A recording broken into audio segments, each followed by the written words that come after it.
Why does socialism fail? According to the Bible, the answer is simple. This question has been thrust to the fore by the rise of New York's Zohran Mamdani. Stick with me to the end of this video and we will reveal the scriptural principles that make socialism unsustainable, pointing to the fundamental failure that has historically led to disaster and profound loss of life.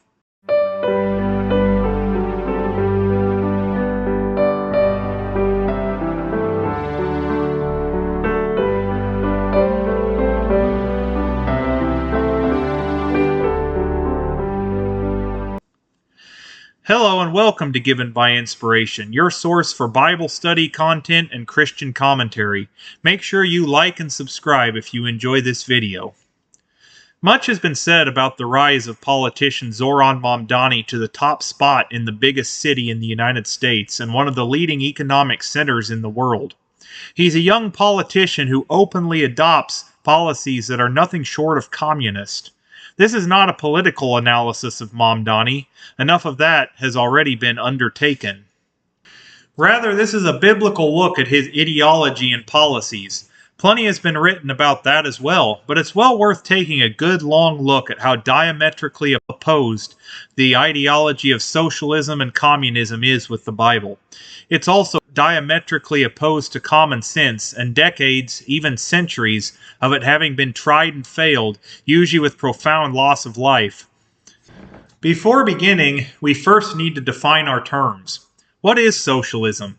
The fact is, socialism, communism, and Marxism has been tried with consistently disastrous results in country after country, and socialists have attempted to paper over this data by obfuscating terminology.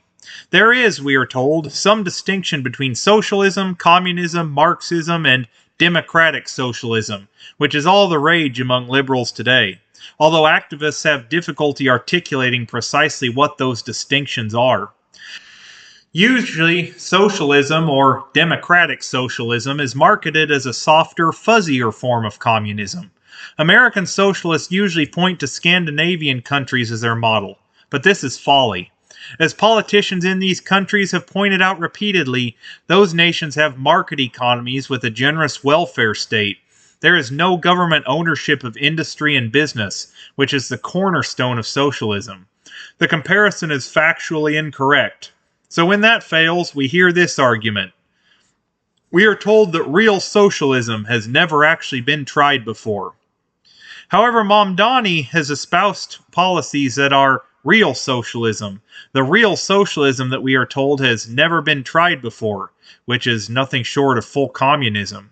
And in fact, these policies have been tried before, many times.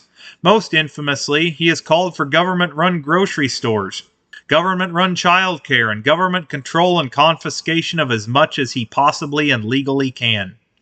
So with those basic facts in mind, what are the biblical problems with this ideology that he and so many Americans have espoused?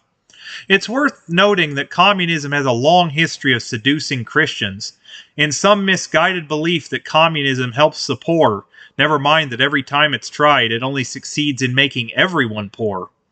And of similarly misguided sense that some people being fabulously rich and others being desperately poor is somehow unfair, and aggressive redistributive government action to rectify that, to make things more equal, is not only good, but righteous.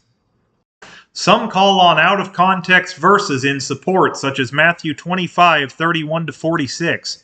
Never mind that that passage not only said nothing about any sort of government action, but also the poor in that passage were not poor people in general, who Jesus said you always have with you, but rather persecuted followers of his, whom communists have usually targeted. However, most of the opposition to Marxism, communism, socialism has come from the church, which is why it is always the object of special hatred from communist governments.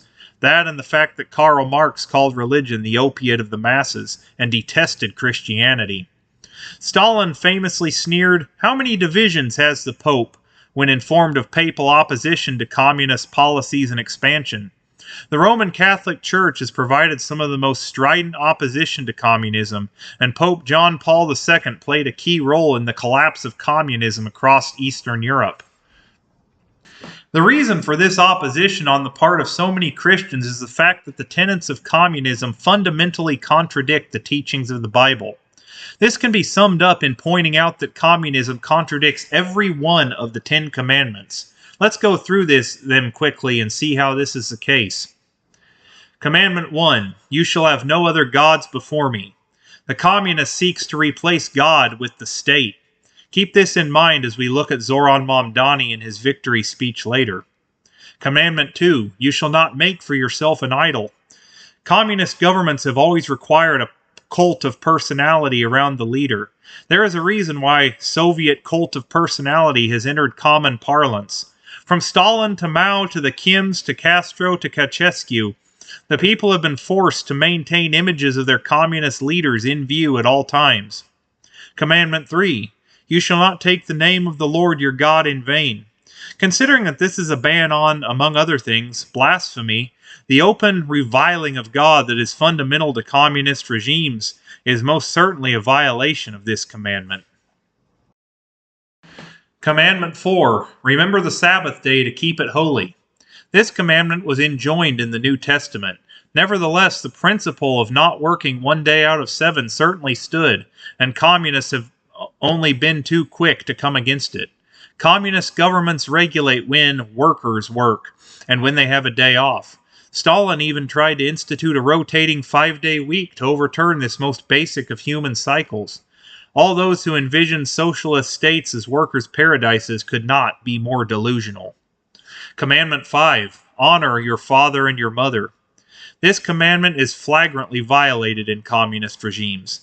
Government-run childcare is mandated where the children are indoctrinated to be loyal to the state and not to their parents. Stories of children turning in their parents to secret police proliferated in communist regimes. Most infamously, the case of Pavlik Morozov, who denounced his parents to the secret police in the Soviet Union.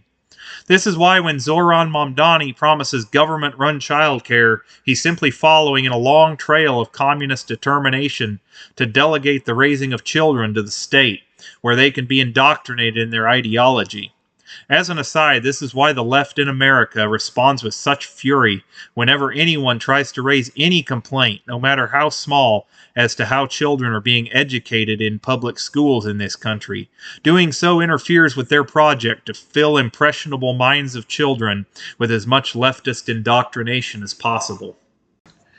Commandment 6, you shall not murder, is fundamental to communism, as evidenced by the some 130 million, but who's counting, lives that have been lost in the most brutal manner imaginable.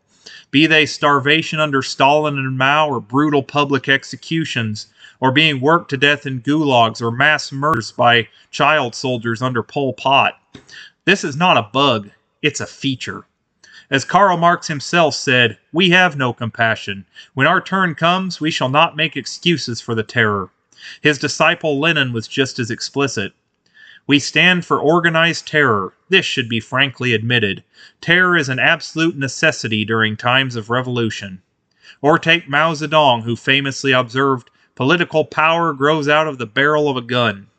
Or the slogan of Pol Pot's Khmer Rouge, to keep you is no benefit, to destroy you is no loss. Communist governments carry out mass murder with chilling precision. Of course, Mamdani and his fellow travelers have not called for mass murder yet. Lenin and Mao didn't either when they were first selling themselves to their populations.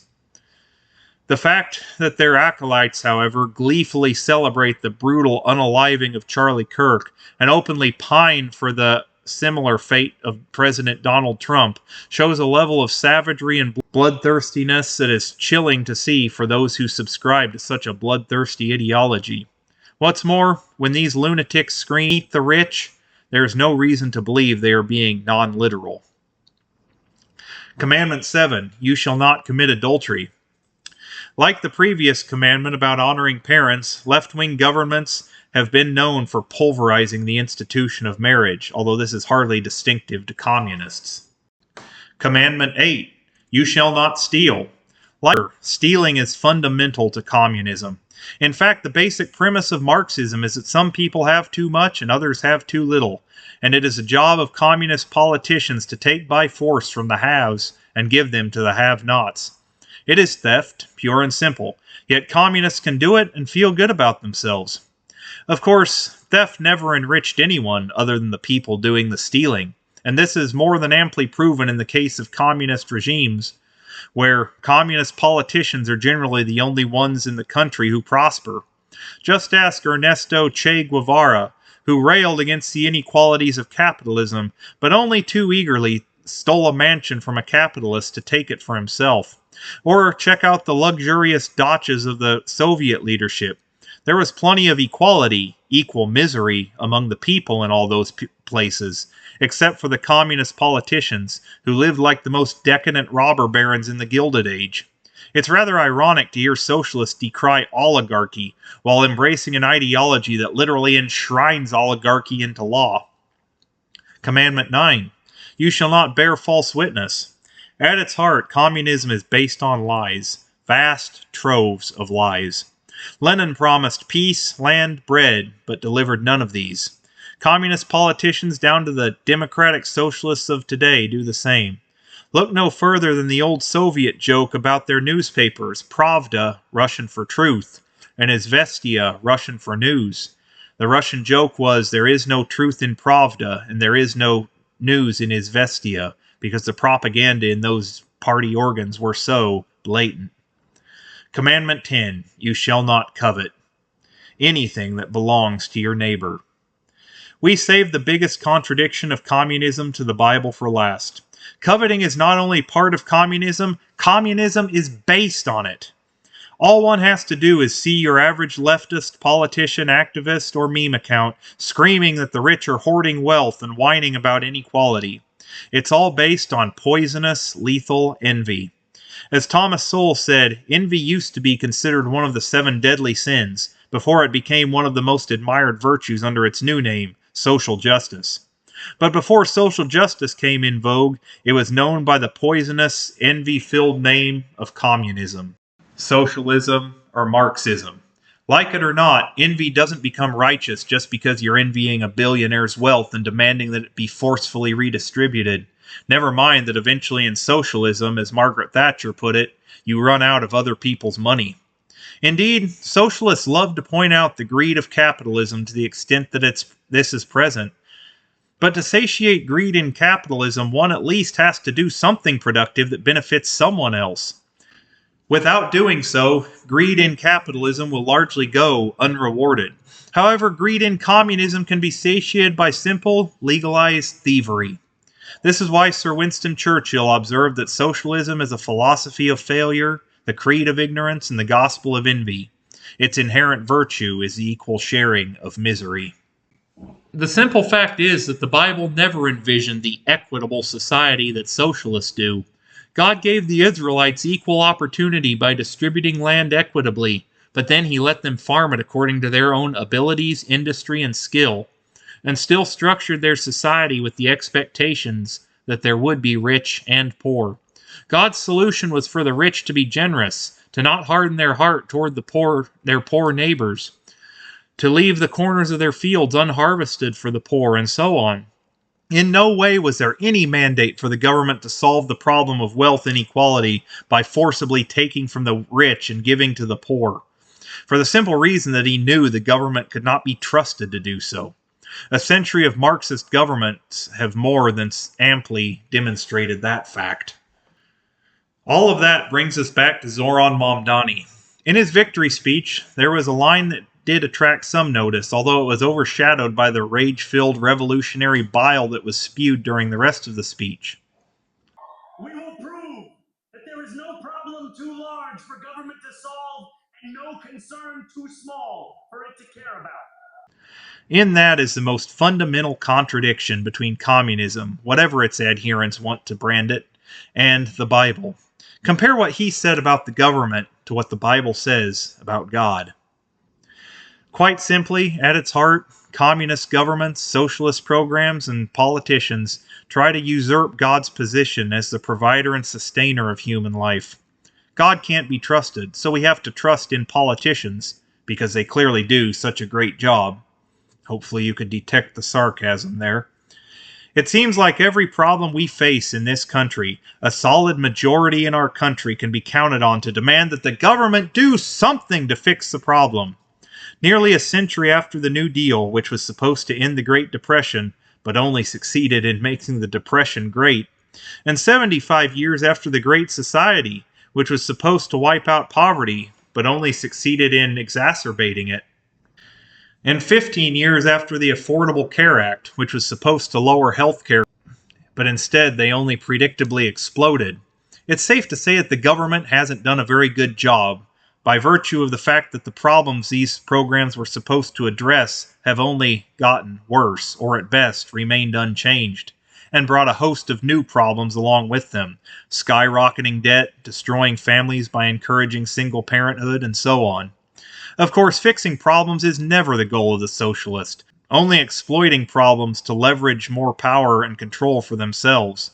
This is the folly of the socialists, and until enough Americans come to their senses and realize that our hope is in God, not in government, and certainly not in politicians who promise heaven but deliver hell, we will continue turning to socialist snake oil salesmen like Zohran Mamdani, and snake oil saleswomen like AOC and Elizabeth Warren, and snake oil non-binary, I digress, to solve our problems, only to see them continue to get worse. Of course, all of this would be lost on most of them, except where they can co-opt parts of the Bible for their purposes, or seduce gullible Christians to go along with their ideology. Communists, socialists, Marxists detest the God of the Bible, and those who follow him. Unless these politicians come to their senses, they'll continue to push for policies that have disastrously and lethally failed, leaving nothing but death and destruction, starvation and poverty everywhere they have been tried, without exception. With that, thank you so much for watching. Please like and subscribe. Check out my devotional, 40 Days in Romans, a 40-day journey through the beauty of God's redemption, link in the description. I'll see you in the next video, and remember, all scripture is given by inspiration of God.